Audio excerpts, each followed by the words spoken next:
মাধ্যমে এই বাংলাদেশের সিদ্ধান্ত নেবেন এবং আপনাদের এই ভোটের মাধ্যমে নির্ধারণ করবেন সমাজের শিক্ষিত দেশপ্রেমিক মানুষগুলোই আপনাদের নেতৃত্বে আসবে কিনা। সম্মানিত এলাকাবাসী, আপনাদেরকে মনে করিয়ে দিতে চাচ্ছি, যে জাতি যেমন তার নেতৃত্ব নেতারাও হয় সেই রকম। আপনারা আপনাদের ভোটের মাধ্যমে জানান দিন আপনারা শিক্ষিত সচেতন, আপনাদের নেতাও হতে হবে সচেতন। ভোট কেন্দ্রে যাবেন, ভোট দিবেন। আমরা আপনাদের কাছে ভোট চাই। আমাদেরকেও যদি আপনাদের পছন্দ না হয় সমস্যা নাই, আপনারা আপনাদের পছন্দের প্রার্থীকে ভোট দিবেন, কিন্তু আপনারা দল বেঁধে সবাই আপনাদের অধিকার, ভোটের অধিকার প্রয়োগ করার জন্য আপনারা 12 তারিখ ইনশাআল্লাহ ভোট কেন্দ্রে যাবেন। এখানে কিন্তু দুইটা ভোট, একটা হলো জাতীয় নির্বাচনের ভোট আর একটা হলো গণভোট। আপনারা অবশ্যই গণভোটে ভোট প্রদান করবেন।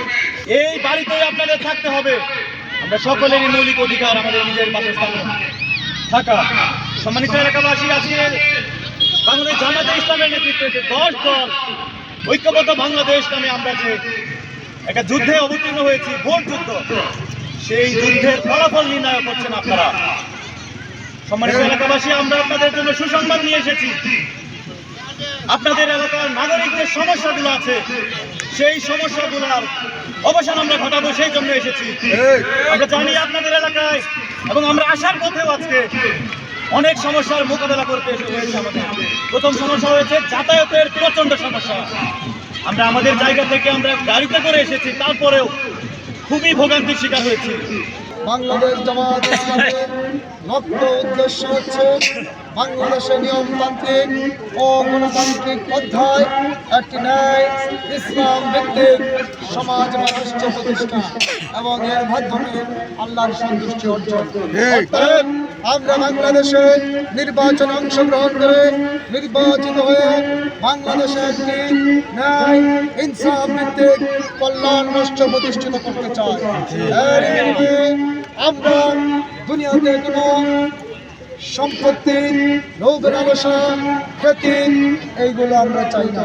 ধন সম্পদে আমরা বড় লোক হতে চাই না। আমরা চাই এর বিনিময়ে পরকালে আল্লাহর কাছে সন্তুষ্টি এবং জান্নাত। সেই নির্বাচনে বাংলাদেশ জামাত ইসলামী সহ 11 দল জোট অংশগ্রহণ করবে। বাংলাদেশে একটি অংশগ্রহণমূলক গ্রহণযোগ্য ভয়ভীতিমুক্ত পরিবেশে উৎসবমুখর পরিবেশে নির্বাচন করে প্রতিশ্রুতি করবে। আগামী নির্বাচন ভয়ভীতিমুক্ত একটি উৎসবমুখর পরিবেশে হবে ইনশাআল্লাহ। বাংলাদেশ জামাত ইসলামী আর এনসিপির নেতৃত্বে যে জোট গঠিত হয়েছে, এই জোটের নেতা কর্মীদেরকে ভয় দেখিয়ে লাভ নেই। আমাদের সকল শীর্ষ নেতৃবৃন্দ একজন ফাঁসিতে ঝুলে শহীদ হয়েছে। আমাদের সকল শীর্ষ নেতৃবৃন্দ জেলে থেকে মৃত্যুবরণ করেছে।